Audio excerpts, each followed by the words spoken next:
I'm John Duval. Welcome to the Scriptural Way Bible Study. The Scriptural Way Bible Study is brought to you by the Seminole Point Church of Christ, located at 16300 North May Avenue, Oklahoma City. On behalf of the elders and members of the Seminole Point Church of Christ, I would like to thank you for your interest in spiritual matters. Now, let's take our Bibles and seek the Scriptural way.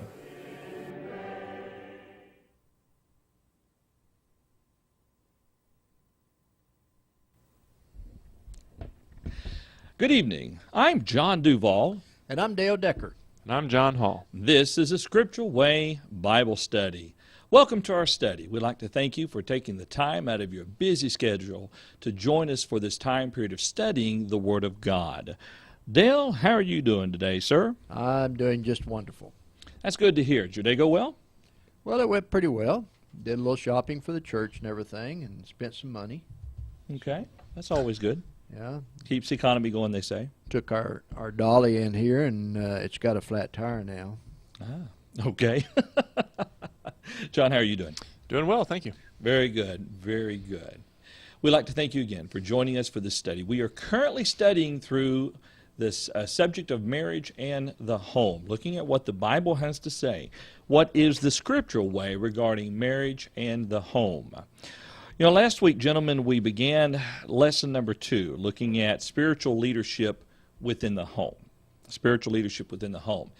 And in that particular lesson, we covered 2 primary points in regards to what is necessary if a family is going to provide that spiritual leadership to the children.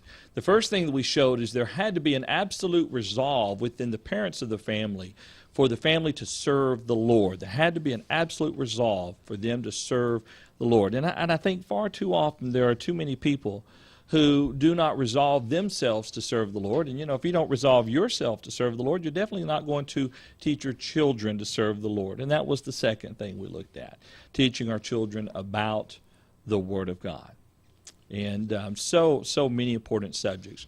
Before we begin with our study, I want to remind you that if you haven't opened up the chat room, please do so. We've added something new this week. John now has full control over the chat room. And what I mean by the full control is this. If an individual begins to get out of hand, let's say, with the language as an example. There was one Bible study that had an online Bible study, the virtual Bible study had a problem with this a couple weeks ago. Somehow or another they got several people in there that weren't interested in studying the Word of God and using some language they shouldn't have, but they took care of that. Well, we're able to do that here. John will issue a warning and then he can ban. So now, if you disagree with us and you state it, that's not reason for kicking. We'd like to hear from you, obviously, your questions and your comments. Please tell us your name. First name would be fine, and where you're from, so we have an idea of who it is that we are talking to. Well, we're beginning tonight, Dale, with the third section of the lesson. Lesson number 2, Steps to Saving Your Marriage. What is the third important thing here, Dale? Well, the third thing we're going to look at, John, is the fact that parents are to set the right example for their children. They should set the right example for each other as well.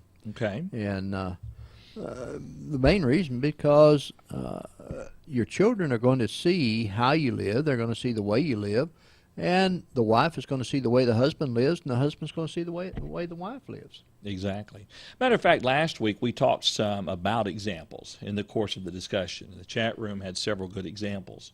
They did. Or statements regarding examples there. But John, the Bible, the Old Testament actually contains a good example of an individual who followed a positive example established by his father. Who is that? Oh, you see King Azariah here, or Azariah who reigned as king of Judah here in 2 Kings chapter 15. We'll be looking at verses 1 through 4. And we see Azariah did what was right in the sight of the Lord. And we ask why? Why would he do this? And right. We'll see there because he had seen his father walk righteously. He had seen a very good example of walking righteously, and then he followed that example. Well, why don't you read that for us? Verse 1 through 4 of 2 Kings 15 says, In the 27th year of Jeroboam, king of Israel, Azariah, the son of Amaziah, king of Judah, became king. He was 16 years old when he became king, and he reigned 52 years in Jerusalem. His mother's name was Jechaliah of Jerusalem. And he did what was right in the sight of the Lord, according to all that his father Amaziah had done, except that the high places were not removed.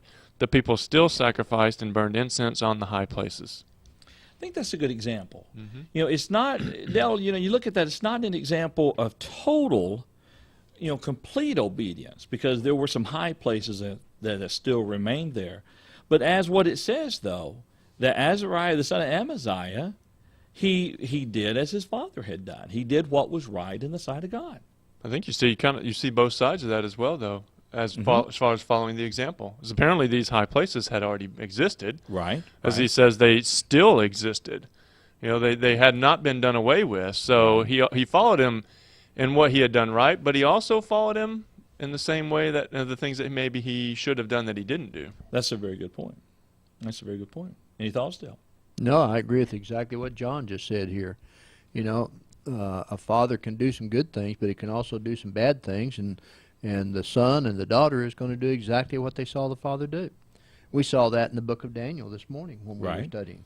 That's exactly right. Here was a young man, Belshazzar, who saw all the things that his father had done, Nebuchadnezzar, but he didn't learn anything from that. He continued to do what his father did, and the scriptures tell us that he was even worse than his father. That's a good point. Nebuchadnezzar finally admitted and, humbled himself before God. He did. Belshazzar refused to do that. I think that brings a good point, and we're not really getting into that here, but even though you might not have a good example sometimes, we need to realize, and children need to realize as they grow older, that they can't use that as an excuse. Right. That doesn't become the excuse that God will accept. Well, I didn't have a good example to follow. I had a bad or poor family relationship, and they were unrighteous, and that's why I lived the way I lived, and so I should be excused from that. We understand God's not going to hold them accountable for their parents. He's going to hold them accountable for their actions. That's right. And even though we might not have good examples, we should still be able to learn from the bad examples, as Dale's saying here. He didn't learn from the bad, which he could do. Ezekiel made the point that the son will not bear the sin of the father. The father bear the sin of the son, each accountable for their own. That's true. Well, Dale, there's a New Testament example, isn't there, of an example being set for a young person? Well, there is. Timothy is a classic case that we're all familiar with because we find that both his mother and his grandmother lived faithfully unto God, and Timothy saw exactly how his mother and grandmother lived. Right. And obviously they were excellent examples for him. In 2 Timothy chapter 1, verses 3 through 5, we read, I thank God whom I serve with a pure conscience, as my forefathers did, as without ceasing I remember you in my prayers night and day, greatly desiring to see you, being mindful of your tears, that I may be filled with joy, when I call to remembrance the genuine faith that is in you, which dwelt first in your grandmother Lois and your mother Eunice, and I am persuaded is in you also. That's a wonderful testimony for someone to be able to write to a young evangelist, Timothy, the Apostle Paul, saying, I'm persuaded that the same good things that I see in your mother and your grandmother are in you as well. Exactly. What a wonderful testimony. It'd be great, just not so much for your own self-glory or pride, but as a young person to have that observation made about your life and how you had followed the examples of your parents and your grandparents. Absolutely. Yeah. We bring this up for a reason, and that's because it's important. Absolutely. For the parents to realize the gravity of the situation here, that their lives and the way they live truly do have an impact on their children. Well, far too often you have parents who they may tell their children, don't do this, don't do that. But yet they do the very thing. One of the things that comes to mind that tragically you see most often is the use of foul language. A parent may, the mother may wash out the child's mouth with soap for using a swear word or whatever is politically correct to use nowadays to wash out your kid's mouth. And the dad walk in and get mad at the furnace and just start swearing. Well, she can't do anything about that. But it's setting a poor example for the father. There's a movie that's showed every year at Christmas time about this little kid that wants a BB gun. And in that movie, He hears his father using profanity, although they don't say the words on the movie, obviously. But he hears it when he's trying to fiddle with the furnace. Well, when he's out with his father, helping his father change a tire, and he makes a major goof up, he swears. Now he gets his mouth washed out with soap. The point is, far too often people do that. They say, oh, you can't, for my children, you don't do A, B, C, and D, but they do it. Kids see that. Yep. Yeah. Apologize for my mic being off. I had to clear my throat when we were reading some verses there a minute ago, and I forgot to turn it back on, so apologize there. I simply mentioned, as before John started there, that we fail to realize sometimes how important our actions really are and how much they really do impact our children. That's right. That's right. Paul in the chat room mentioned something here. He says, in terms of setting good examples, many have mixed up values. Okay. In the news recently was a man who was charged with a felony who read his wife's email and discovered she was having an affair. Many are up in arms about him violating her privacy and just pass right by the fact that she was committing adultery. Mixed up values. Oh, absolutely. Yep. Absolutely. Yeah, that was on the 6 o'clock news today, and there's a good possibility this young man will go to jail for 5 years. And what's going to bring up the case then is, does a wife have permission to open the mail of her husband, and does the husband have permission to open the mail of the wife? This society that we're living in is getting really twisted, as you mentioned. Yeah. And it's a sad situation. But getting back to exactly what we're talking about here, we talked about the fact that parents must set the right example. If a parent sees a child stepping in front of a car, or they're playing ball in the driveway and the ball runs out in the street, the parent loves that child enough that they will do everything to prevent that child from getting run over by a car and killed. And if a parent loves a child enough, they're going to do everything they can to bring the child up right. It's not a case that we must set the right example, but a parent will want to set the right example because they love the child. And so many times you see parents smoking in front of their children, drinking in front of their children, driving down the road, talking on the cell phone in front of their children, or texting in front of their children. There are companies now that even require or make it mandatory that a employee will lose their job if they're eating in the car while driving, because anything like that is distracting.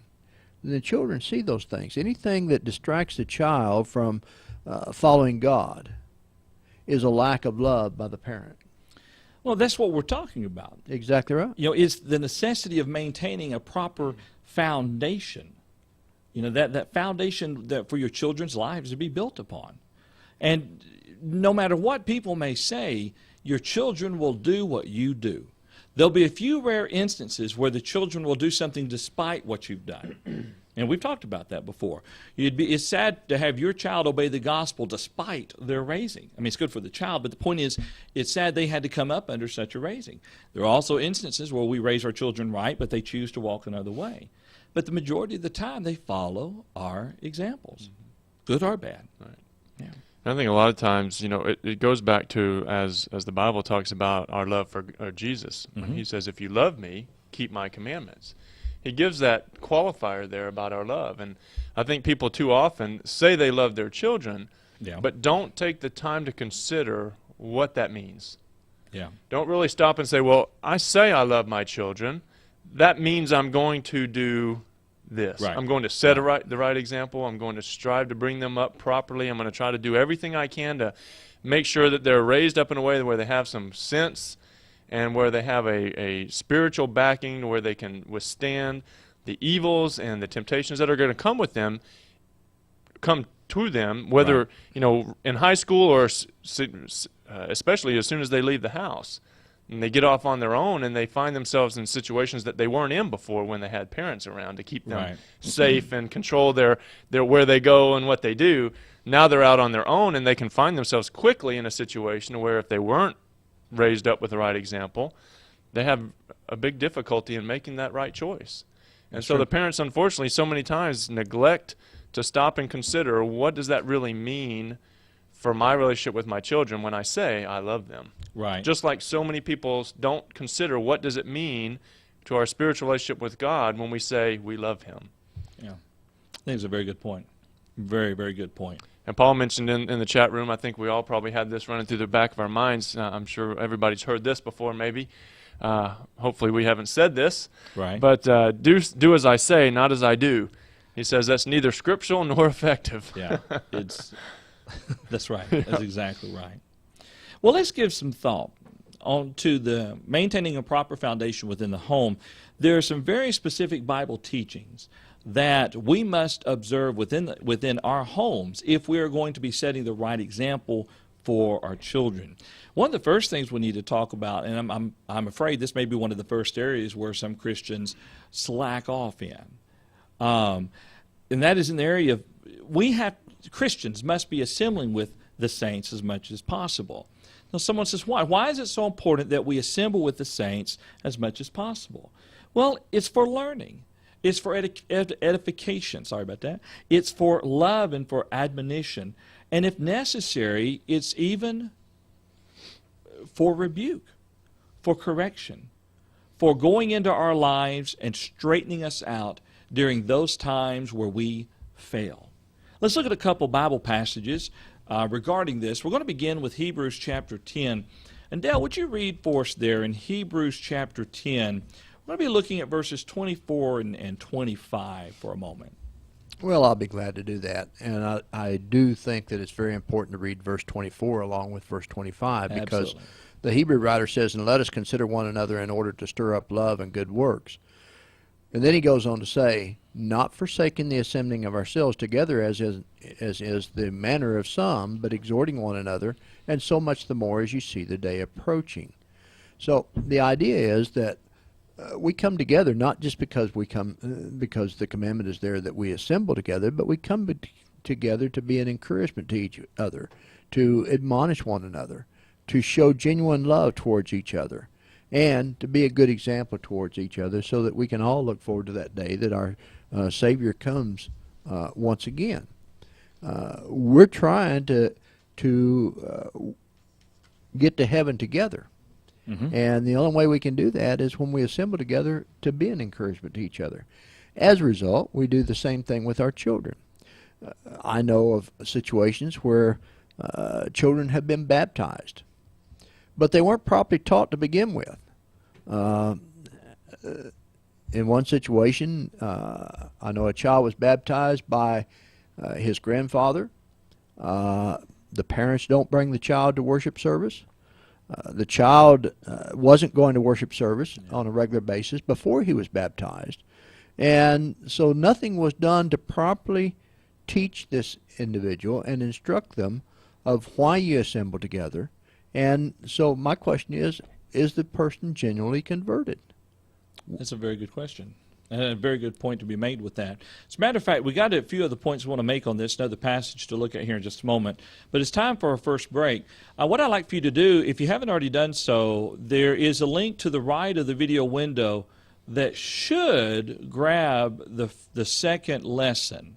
It's a PDF file. Should grab the second lesson. If it's not coming up with the lesson we're looking at, and that is spiritual leadership in the home, then click on, and you want to open it up in another tab so you don't close this particular window, but click on the link that says download lessons, and it is there. It's called Spiritual Leadership Within the Home. Stay tuned. On the other side of the break, we will continue the discussion about the importance of taking your children to the worship services. Stay tuned. We will be right back. Hello, I'm Ron Witt, one of the elders of the Seminole Point Church of Christ. On behalf of the elders and members of the Seminole Point Church of Christ, I would like to invite you to be our guest at any of our worship services and Bible classes. The meeting place of the Seminole Point Church of Christ is located at 16300 North May Avenue, Oklahoma City, Oklahoma, zip code 73013. The Seminole Point Church of Christ meets Sunday mornings at 9:30 for Bible classes, 10:30 for worship service, and 5 p.m. for our afternoon worship service. We also have Bible classes on Wednesdays at 7 p.m. In addition to our regularly scheduled Bible classes and worship services, we also have a Bible class on Tuesday morning at 10 this live netcast at 7:30 p.m., and a ladies' Bible class which meets once a month. Whether you live in Oklahoma City area or you are traveling through Oklahoma City, we would love to have you come and be our guest. We have Bible classes for all ages. Now, let us return to our study. Let's consider another passage that shows the importance of assembling with the local congregation. I tell you what, let's open our Bibles. We're going to be looking at 2 Timothy chapter 4, verse 2. John, do you have 2 Timothy chapter 4, verse 2 open there? Sure. Would you read that, please? 2 Timothy chapter 4, verse 2, Paul says here to Timothy, "Preach the word, be ready in season and out of season, convince, rebuke, exhort with all long-suffering and teaching." Now, you notice there within that admonition, he's telling Timothy, the instructions are to Timothy, okay? But who is Timothy teaching to?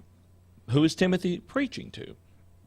The congregation. As a young evangelist, he was preaching to the congregation. Exactly. But, you know, there's the old saying that the loudest sermon that I ever heard was one that was never spoken in words. Okay. John here is sitting and wondering, well, now what's he talking about? He wants me I'm to talking quit about- talking up in the pulpit. Stand there. I'm talking about Yeah. parents living by example. Yes. They don't have to Yeah. say anything, but it's the way they live. You get up on a Sunday morning. What's the first thing you do? You say to the children, get up, we have to go to church. No. You know, you wake up in the morning and you say to your children, hey, this is a great day. I'm looking forward to going to services. I'm looking forward to doing this with you and learning together. You make it a positive experience, even driving in the car, riding in the car. Sing some songs. Come along to worship service. Get the attitude proper as you're coming, and the children will come ready to learn when they get here. I think that's an outstanding point. Because depending on what you say beforehand and what you say afterhand can very well undermine the very teaching that was done during the worship service. You know, if you get in the car and you're headed home and you start griping and complaining about how slow the song leader led the songs and how off-pitch he was, and the preacher, he just had to know, he knew that y'all had plans because that's why he went overtime 10 minutes, you know, and on, you keep roiling everything that went on. What your child learned in Bible class that day, let's say, or in the sermon about attendance and the importance of being there, just went out the window because of what you have set within your example. I think it's a good point, Dale. Yeah, oftentimes, you know, there's that old saying that preachers and fried chicken have a lot in common. They're both picked apart. Well, I'd heard years ago this preacher went over to this family's house for dinner. And the mom and dad was in the kitchen, and the preacher was talking to the little boy, and he said, so, what's for dinner? The little boy says, buzzard. And he said, buzzard? He said, yeah, I heard mom and dad say it's about time we have that buzzard for dinner. So, but sadly it goes on. It does. Now, I'd like to add one other thing, too. You know, we're talking about having the right attitude when it comes to worship service and everything. What time do we put our children to bed on Saturday night? Do we let them stay up late and watch a late movie or something? And what kind of movies are they watching? Are they watching R-rated? I guarantee you there are a lot of parents that take their children to see R-rated shows and never think anything about it. And yet in those shows there's a lot of profanity, sexual innuendos, even some nakedness, and some murder, a lot of very graphic scenes. And how is that training up a child in the way that he ought to go? That's an excellent point.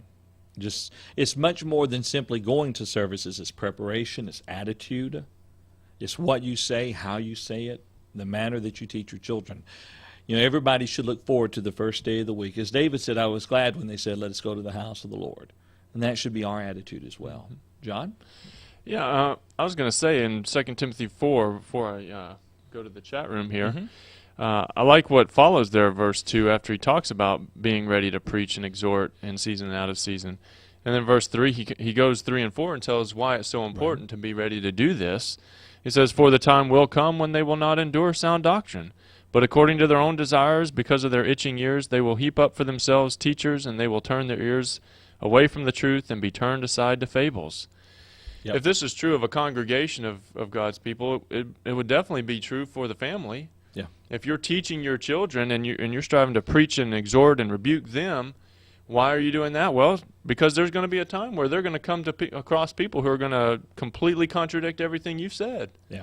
They're going to tell them that your parents they didn't know what they were talking about. Yeah, that's true. You need to come follow us. We've got more fun things to do. So they need to, they need to be ready for that. That's right. And you as a parent need to be ready to stand your ground, so that when your children get older, they can stand their ground. Mm-hmm. So. And David pointed out in the chat room a moment ago that we are epistles, as we've been talking about here as examples, to those around us, especially our children, just as much as the Corinthians were epistles that were known and read by all men in 2 Corinthians 3, verse 2. Where Paul says here, I'll start in verse 1 actually, he says, "Do we begin again to commend ourselves, or do we need, as some others, epistles of commendation to you or letters of commendation from you? You are our epistle, written in our hearts, known and read by all men. Clearly you are an epistle of Christ, ministered by us, written not with ink, but by the Spirit of the living God, not on tablets of stone, but on tablets of flesh, that is, of the heart." That's right. Outstanding point. Yep. Outstanding point. And then Rhonda, she makes a comment there in regards to the very all-important need of getting our children to bed on time on Saturday nights. She said it shows in Bible classes that as parents not getting their children in bed on time. I've had some pretty sleepy kiddos a few times. I've seen some pretty sleepy people during the sermon, but that's another story. And when they go to bed early, it shows as well. They're more attentive and participation improves. And that's common sense. Yeah. Common sense. So. Well, if they don't sleep in Bible class, they sleep during the sermon. Right. Yeah. And so there, you basically undermined your efforts right there again. Yeah. You brought them to church for a reason. There was a purpose and a reason, hopefully. Right. Not just because we got to go, like Dale was saying. There, you desire to go, you desire to learn and worship with the saints. And if you haven't brought them ready to do that, you brought them tired because you let them stay up till midnight the night before, you've just undermined everything you've tried to accomplish. Absolutely. We bring them together to worship God. You watch parents in the assembly, and they're tickling their children, they're playing with their children. What kind of message does that send? They bring food with their children. They bring crayons and coloring books and all that. And they make sure they have a pew big enough and a space big enough they can lay the children down and put them to bed. What kind of teaching is that? I know some people who refuse to sit towards the back because they don't want to be distracted by what goes on in front of them. And every congregation has challenges such as that, and it's the goal of the congregation to do better, to raise your children properly, so that they respect the worship services. Yep. But I would say something else along with that, too. Okay. As adults, particularly the older gentlemen and the older women, we are very guilty in ignoring those things that take place. And just as Paul instructed that the older women are to teach the younger women, the older men are to teach the younger men, and we let these things go on in worship service, this is what's happening to the Lord's church today. We are getting to where it's more and more watered down. Yeah. And more liberalism is creeping into the church because we, as more mature adults, don't do our job of teaching and setting the right example. If we did that, then the younger parents would learn how to set the right examples for their children. That's true. Now I'm through with my soapbox again. It's still there. You can step up there anytime, Dale. Well, let's step on to another in the essentials that we need to be teaching our children in the process of setting the right examples for them, is that we as a family must diligently study so that the members of the family will be found acceptable unto God. Now, I want you to think about what Paul wrote to Timothy in 2 Timothy chapter 2, verses 14 through 16. We're going to read 2 Timothy chapter 2, verses 14 through 16. And here's what Paul wrote. Remind them of these things, charging them before the Lord not to strive about words to no profit, to the ruin of the hearers. Be diligent to present yourself approved to God, a worker who does not need to be ashamed, rightly dividing the word of truth. But shun profane and idle babblings, for they will increase to more ungodliness. Notice that there it says they will increase to more ungodliness if we do not diligently seek to present ourselves approved unto God. Then the King James Version says study to show yourself approved unto God. The Greek word translated there as study actually means diligence. But I think within the context, the idea is to diligently study. How else are we going to present ourselves approved unto God unless we diligently study and therefore become a worker who needs not be ashamed, rightly dividing the word of truth? I think that's why the King James translators put the word study down there, to really contemplate upon His Word and give thought to it. Mm-hmm. So important. I think I like the end of that where it talks about, but shun profane and idle babblings, for they will increase to more ungodliness. I think the same is true on the opposite end of the spectrum of the sentence right before that, mm-hmm. when it talks about be diligent to present yourself approved to God, a worker who does not need to be ashamed. Yeah. That will continue to have an opposite effect. You will continue to be more godly. It'll lead you to more godliness, whereas on the other hand, you see the negative. Let me ask you a question. This is a little bit aside from the subject here just a little bit, but what do you think, when he talks about shun profane and idle babblings, do you think we could apply this to governing the literature that we read? You know, I've seen some Christians who go for outlandish books. There's one brother I knew one time who really put a lot of stock in that Bible Codes book that came out for a while, you know.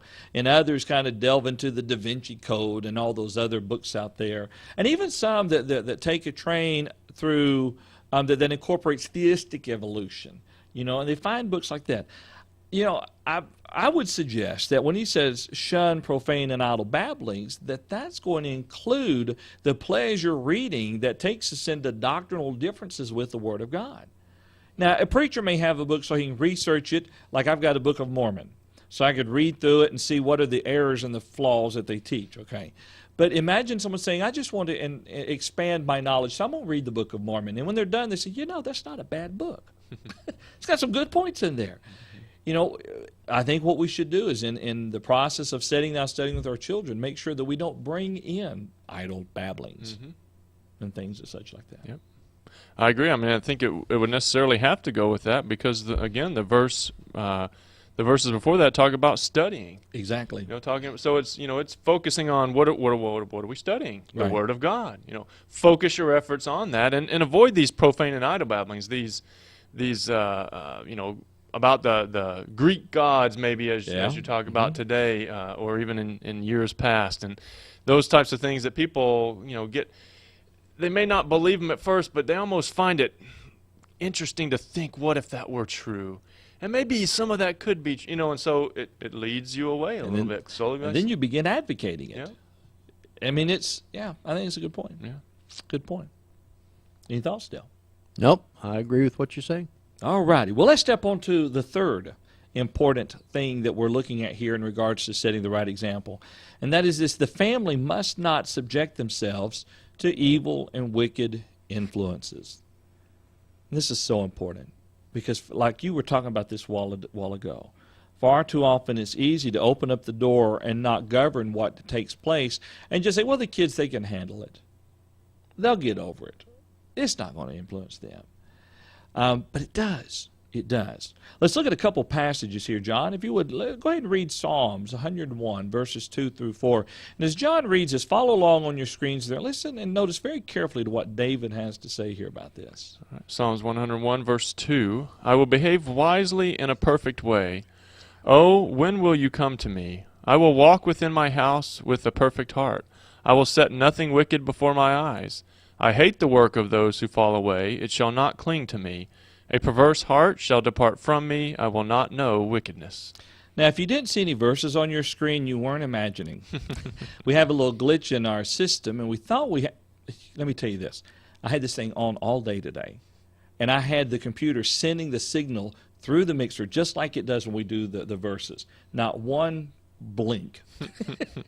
And now it's flashing right and left, or on and off, I should say. Maybe it's tired. Well, it could be. Anyway, so you might want to open your Bibles and follow along if you'd like to do that as well. But let's talk about this verse for just a moment. I don't want to deviate it from us too much there. Notice what David says there very carefully. He says, I will walk within my house with a perfect heart. And then he says, I will set nothing wicked before my eyes. Now, they didn't have a television back then. They did have scrolls. They did have writings. They did have plays. Even back then, people would sing and perform and so forth like that. And he may have written this many years after his event with Bathsheba. And maybe he determined that he would never fall prey to that again. He says, I'll set no wicked thing before my eyes. And then he says, I hate the work of those who fall away. I mean, there are a lot of important things within this one passage that we could really spend a whole lesson on. But the important part is we make the decision not to expose ourselves to the wicked things. Right. It's a perfect attitude, example of a perfect attitude that we need to have today that I think, unfortunately, we often don't have. I don't think we really hate the work of those who fall away. I don't think we really truly desire to set nothing wicked before our eyes. Yeah. I think too often we turn the TV on and we let it go 15, 20, 30 minutes before we finally go, well, maybe we shouldn't be watching this. Yeah. And 10 or 20 or 30 things have happened in that time period where the first example should have been enough. Yeah. But we don't have that same desire that David has here to avoid those things. That's right. I think too often. We had something in the chat room. Greg pointed out here on your last comment. He said that he agreed with you. If we continually drink from the wells of denominational authors, we are bound to be influenced by them. Oh, absolutely. And so I think that goes with this point just as well. Yeah. And Paul also says the opposite is true. If we are not diligent in our study, then we need to be ashamed as well. That's right. So. I've known some people who prided themselves on knowing a lot about the Bible. In reality, they know very little. They just know what they've read from other people. Theories and concoctions and things like that. Mm-hmm. And even what you see on television. I mean, some of those quote-unquote TV evangelists, they sell a good sale, but man, they're wrong as wrong can be. Yeah. I think we need to remember 1 Corinthians 15, verse 33, and take its application a little broader than maybe sometimes we apply it. I think sometimes we only apply this to being physically with a person. Right. Where I think this could apply to any situation where you're being influenced by actions of other people.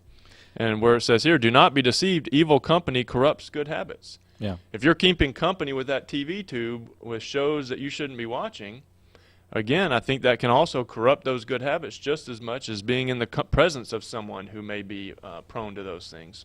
Yeah. Well, the context, 1 Corinthians 15, there were saints there in Corinth that were teaching that there's no resurrection. And I really think Paul, within that verse, is essentially telling them, you stay away from these people who are teaching, because he spends the whole passage showing that there is a resurrection. Here's the consequence if here's the consequences if there were no resurrection of the dead, and therefore Christ would not have arose, and so forth. And within the immediate context, false doctrine. But expanding that, the principle, like what you said, is so true. Whether it's spoken, whether it's verbal, whether it's us sitting together here, or something that we've sat before our eyes. Dale, what do you think? I agree with what you're saying. Well, good. Paul Adams made a good point again here in the chat room where he says, on this point, if you go by the theater on a Friday night, you see car after car dropping off young people. He says, I got glares from some young people when I preached and told how many instances of profanity occurred in a certain Will Ferrell movie. That's a good point. And this goes back to that idea that David has here. He made it a point, his whole desire was not to set something wicked before his eyes. If that's truly our desire, there's a lot of tools that are available to us today to ensure that we don't end up in that situation. There's a website that we've made it a point to go to in the last year or so, or more longer, to scan any movie that we think we're going to go to if we think there might be anything in it that we don't want to hear or see. And dove.org, I believe it's .org, you can go to that website and look up any of the new releases and look up old movies as well that are on tape, and it'll tell you if there are any language in there, It'll tell you even the words God or Jesus. Mhm. You know, so if their names are used in vain, it'll tell you that. It'll tell you, you know, someone got kissed on the, you know, got a kiss. It'll tell you everything that you might want to know about a movie to ensure that you don't find yourself, as David says, in the presence of wickedness, Right. being set before you. The problem with that, though, is it is, as people say, it is easier to ask for forgiveness than for permission. And so if they don't know what's in a movie, they go in it innocently, and they pay their $12, and well, I'm going to stay here the rest of the movie because I paid it. Whereas if they looked ahead of time, then they couldn't. There would be no justification for going, Yeah. you know. And I'm afraid sometimes that is the case as well. I think, again, yeah, just the opposite attitude that David had. Exactly. Yeah. Well, it's time for our next break. On the other side of the break, we're going to continue looking at some more very important things that we need to understand and remember in regards to setting the right example. And we've mentioned briefly the use of language, but we're going to expand upon that here on the other side of the break. So stay tuned, and we will be right back. Hello there. I am John Duval. I am a member of and the preacher for the Seminole Point Church of Christ. Please allow me a few minutes of your time to share with you some information about the Seminole Point Church of Christ. The Seminole Point Church of Christ is under the oversight of 5 elders who guide the congregation in their service to God. These elders lead a very faithful group of people who love God and follow His Word. The elders of the Seminole Point Church of Christ have 6 deacons who tend to the cares and concerns not directly related to Bible teaching. The Seminole Point Church of Christ has Bible classes for all ages, which meet every Sunday morning at 9:30 and every Wednesday evening at 7 o'clock. Our Bible class teachers are dedicated to helping educate our children in the Word of the Lord and in the work of His church. On behalf of the members of the Seminole Point Church of Christ, I can tell you that our goal is heaven, and that we make every effort to ensure the Word of God is taught to every age group. It is our hope and prayer that you will take the opportunity to come be our guest and to learn more about us. You will find that we are a friendly and a loving congregation. Our place of worship is located at 16300 North May Avenue, Edmond, Oklahoma. Now, let us return to our study of the Scriptural way. Before we step into our next sub-point here, John has pointed out there are several thoughts in the chat room that we need to go ahead and bring into the discussion. Sure. Yeah. David pointed out here, David pointed out about David Okay. also, that he chose his friends carefully as well, talking about being in the presence of those that you would want to be in the presence of versus Right. those that you might not want to be. And he looked at Psalms 101, verse 6 and 7 there, where he said, "My eyes shall be on the faithful of the land, that they may dwell with me. He who walks in a perfect way, he shall serve me. He who works deceit shall not dwell within my house. He who tells lies shall not continue in my presence." You know, Excellent point. that's a good challenge for us. Yeah. You know, that when we have friends that we know lie, little small lies or big lies, either Right. way, cheat, steal, little bits, whatever it may be, or engage in things that we know are sinful, are we going to have that same attitude that David has? You know, sorry, I'm not going to be in your presence any longer. You're going to have to go your way. We're going to have to. Yeah. You know, and far too often you'll hear the excuse, well, they're fun to be with. Mm-hmm. I know they tell a few bad jokes and they use some foul language, but they're fun to be with. It doesn't matter. Yeah. It doesn't matter. It's a great idea there. And you continue to point out that we need to teach our kids to do the same by word and especially by example. Again, our example is Right. very important in that area. We tell our friends they need to choose their friends carefully, but then here are the friends that we have, and we're bringing them over, and they're going, well, Dad, your friends aren't so good either. Yeah. You know, we're not doing a very good job there. He says we wouldn't allow people to do things in our home in the presence of our children that we allow to come into our home through the TV screen. So again, going back to that point. And then Sarah points out that, however, with all the available screening sites, there is no excuse for going to a movie blindly anymore. That's true. Yeah. That's a very, very good point. And then the point is made from Romans 16, verse 19. I want to be wise in what is good and simple concerning evil. Right. Yeah. So just very, very excellent points there in regards to that. But Dale, let's step into the next thing that we must remember in the family setting the example, the parents setting the example for the family. And what is that fourth point? Well, the fact that we must teach our children and we must recognize ourselves to use proper language, not that which is corrupt and foul.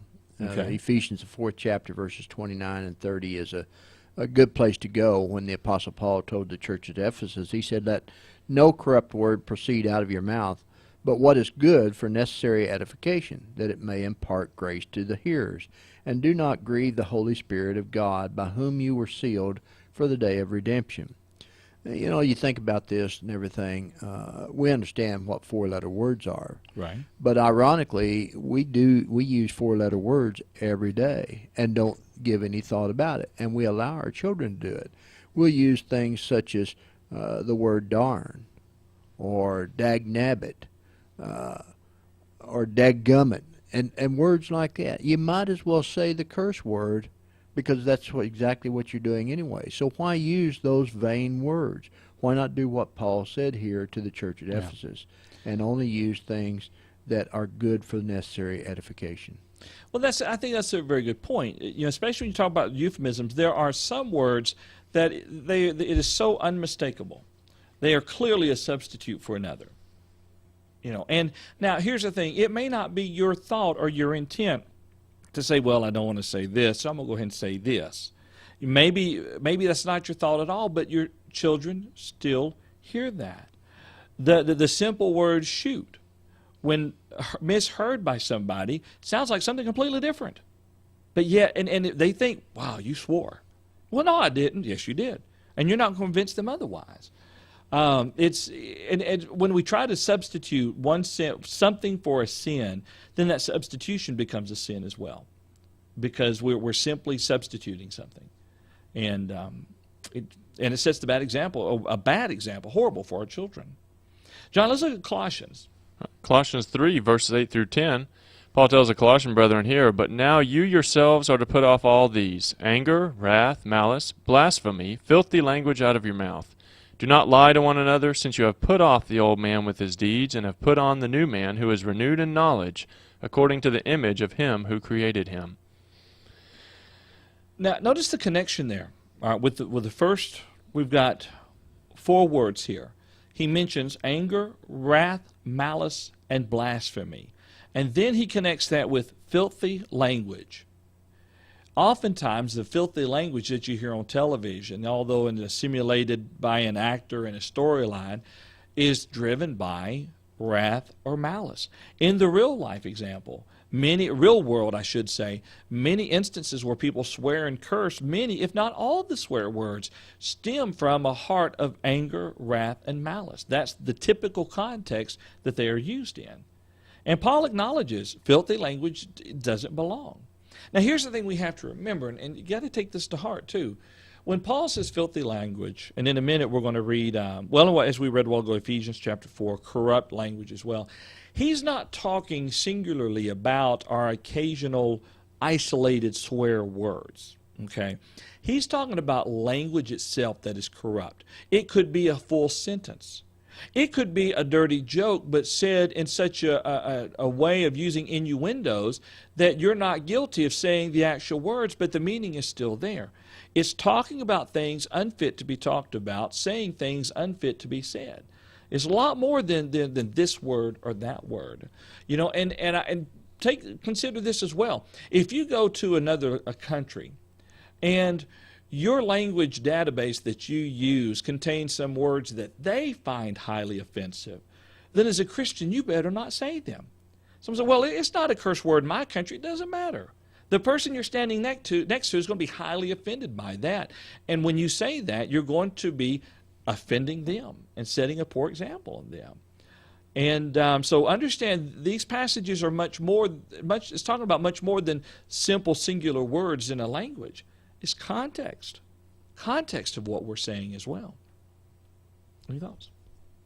I agree with you. Well, why don't you read the next verse there from Colossians 4, verses 5 and 6 for us. Here's something for us to remember. Paul told the church of Colossia, he said, walk in wisdom toward those who are outside, redeeming the time. Let your speech always be with grace, seasoned with salt, that you may know how you ought to answer each one. Now, you made a dish over the holidays, didn't you, with salt? I did. Was it good? It was very good. Sounds like it was. He told us about it. Now, it had to do, was a pork loin? No. Prime rib. Sorry about that. And it was a neat little salt wrap that he had it in. Anyway, my point is, though, it helped the flavor of it, didn't it? It did. Yeah. We use salt to improve things, to improve the flavor of things, even to preserve things, obviously. Well, here he's talking about let our speech be seasoned with salt. In other words, let us measure the words that we say and make sure that they are going to be beneficial. Make sure they will edify the hearer and not tear the hearer down. Well, and we need to recognize, too, that oftentimes the communication we have is not necessarily with brothers and sisters in Christ. That's true. But and most generally, our conversations are with people who are not Christians. And we need to make sure that they can see Christ in us through our words and our actions. That's right. So as adults, when we're talking with people who are not members and our children are around, we need to make sure that the children see a good example. But likewise, there are times when the children have no business being around an adult conversation. We need to make sure that we make it clear to the children that they need to be doing something else. Because there are appropriate times that children are with adults and there's appropriate times that they're not. But with that said, I would say this, that first off, adults really should not be entering in most of those conversations where it's inappropriate for a child to be around. Because generally it's because they're talking about someone, which that's a sin. They're saying things they shouldn't say, filthy language or anything such as that. That's a sin. And they might be talking about doing things such as cheating on taxes or something like that. Obviously, that's a sin. So there's very few conversations that a child can't be involved in with other adults. That's a very good point. It's if you may have a unique situation of where elders must discuss sin within an individual and kids don't belong as a part of that. But the majority of conversations, kids should be able to hear. Well, with that, though, the example you just used there, the members of the church shouldn't be involved in it either. Yeah. Well, for instance, let's take for example here Galatians chapter 6. All right. If a brother's overtaken in a fault, ye who are spiritual, restore such a one. It may be that you need to go to that brother and never tell your kids about it. Certain things that need not be known until the brother resolves the situation. Or Matthew chapter 18, if a brother sins against you, go to him first, certain times like that. But I agree, though, with what you're saying there, that the majority of conversations we have as parents, we should be able to have them around our children. If we watch ourselves around our children because of the immorality of the context, then we're wrong in what we're saying anyway. Mm-hmm. Yeah, so. Yeah. And that spans all the spectrums we've been talking about tonight. Exactly. It does, not just this one. And so many people just completely overlook that. Yeah. I mean, they think that there is some difference between what's right for an adult to do and say and what's right for a kid to do and say or see. Yeah. And that goes back to movies as well. Yeah. Kids, you're too young to be using that language. Shut up. Yeah. So many people say, did you see that movie? Did you watch that movie or whatever? Yeah. I say, no, that's not a movie I want to go see. And they think of it, well, I wouldn't take my kids to that. And I said, well, if I wouldn't take my kids to it, I don't go to it. And that's truly the attitude I have. I won't go see a movie if I wouldn't bring my kids. That's an excellent point. I mean, but it goes to all these different spectrums, same content. Well, and we can take this a little bit further, too, particularly with the younger children. Younger children like an audience. They like to be seen. Mm-hmm. So they'll do things with adults, particularly when you have company. They will do things to get attention. They'll also try to get involved in the conversation. When I was growing up, I was always taught that children were to be seen and not heard. And we have to teach our children respect, as well as teaching them what to say and how to say it, as well as teaching them the kind of examples they should live. Right. So even in these situations, if a child is around with adults and everything, and adults are speaking, and the child starts trying to interrupt, we need to correct the child and let them know that, look, they're to be seen. They're here to observe. They're here to learn, not teach. That's a good point. That's a very, very good point. John, any thoughts in the chat room before we step on? Sure. Paul Adams made a point here a moment ago. He says he sometimes thinks about how the soul of righteous Lot was vexed by the conduct of the wicked. When we hear these things, it should vex our soul. He says, I'm afraid we have become calloused to filthy language. Yeah, I think I would agree with that. It doesn't trouble us, Yeah. Unfortunately anymore. Rosalito talked about here in Proverbs 15, verse 26, where it says that the thoughts of the wicked are an abomination to the Lord, but the words of the pure are pleasant. Mm-hmm. He pointed out Proverbs 20, verse 11, how even a child is known by his doings, whether his work is pure and whether it is right. Right. And he also pointed out in Proverbs 30, verse 5, every word of God is pure. He is a shield to those who put their trust in him. Absolutely.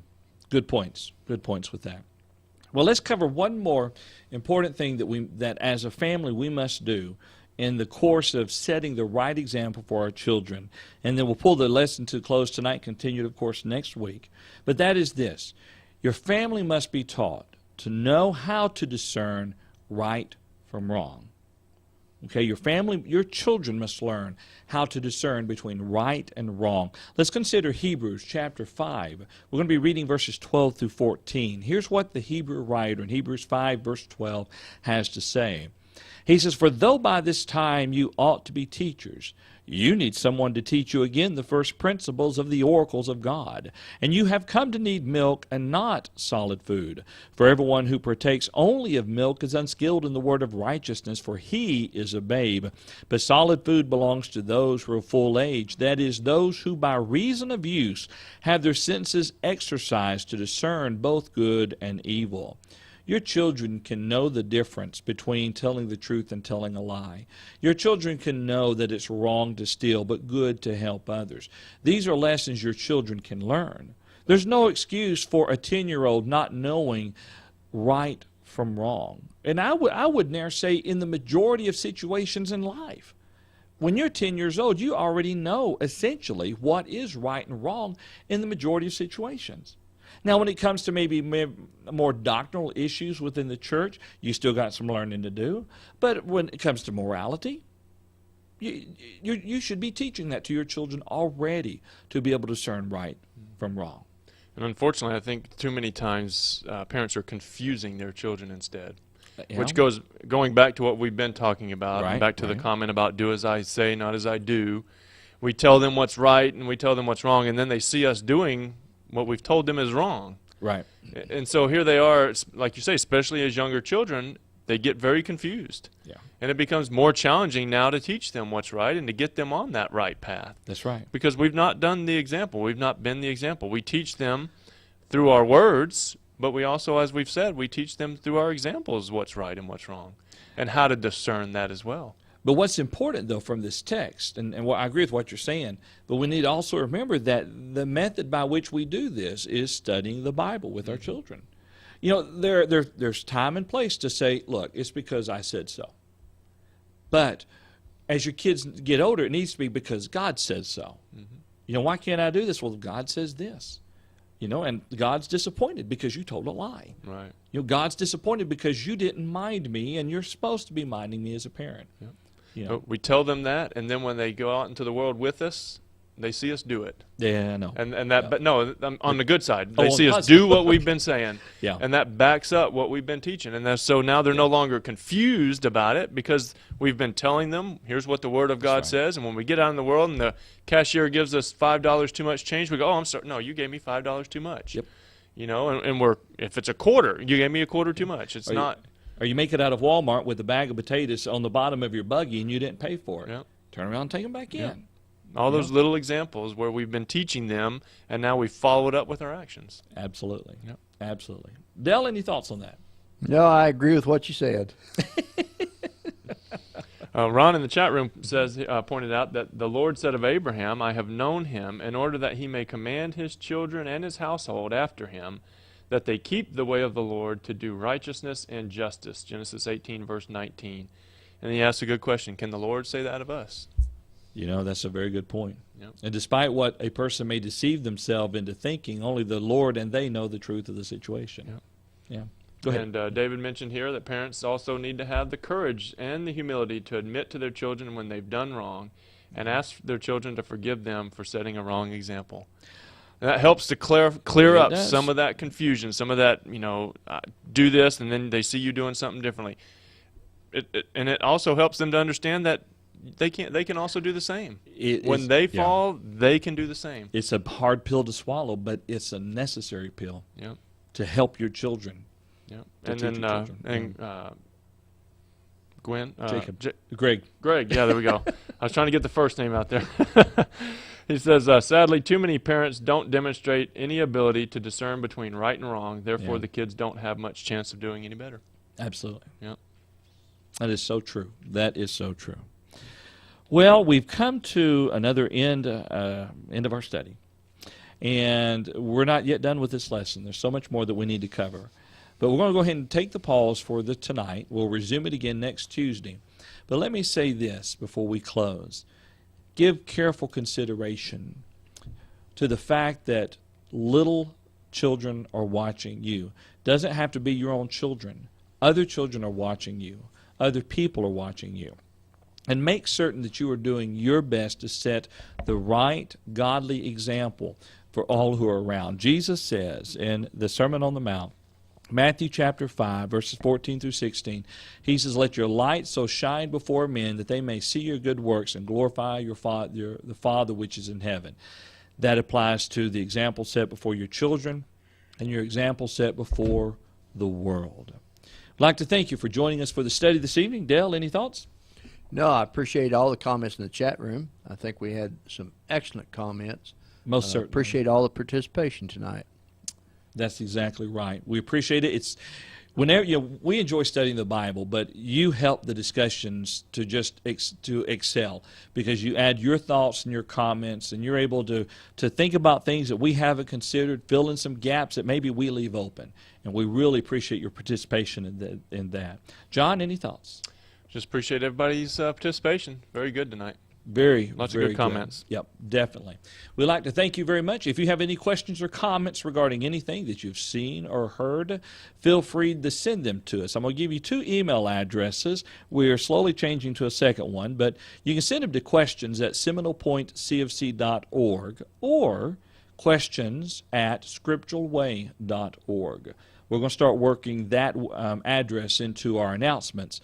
But you can send them to questions@scripturalway.org. We'd love to hear from you. If you disagree with something that we have said, let us know. Let us know why you think it's wrong by the Bible standard. Give us book, chapter, and verse. Give us a chance. Give us something to study so that we can contact you and discuss these things with you. If you're ever in the Oklahoma City area, we'd love for you to come and be our guest. The Seminole Point Church of Christ meets at 16300 North May Avenue, Edmond, Oklahoma, 73013. Go to our website, seminolepoint.org, and find out more information about us. And just come one day and just see what you can learn about us. We're a fine, friendly, faithful bunch of people. And I didn't plan that out, as you can tell. We'd love to see you. Well, that's all for this week. Lord willing, we'll see you back here again next Tuesday night at 7:30 right here at scripturalway.org. Thank you very much.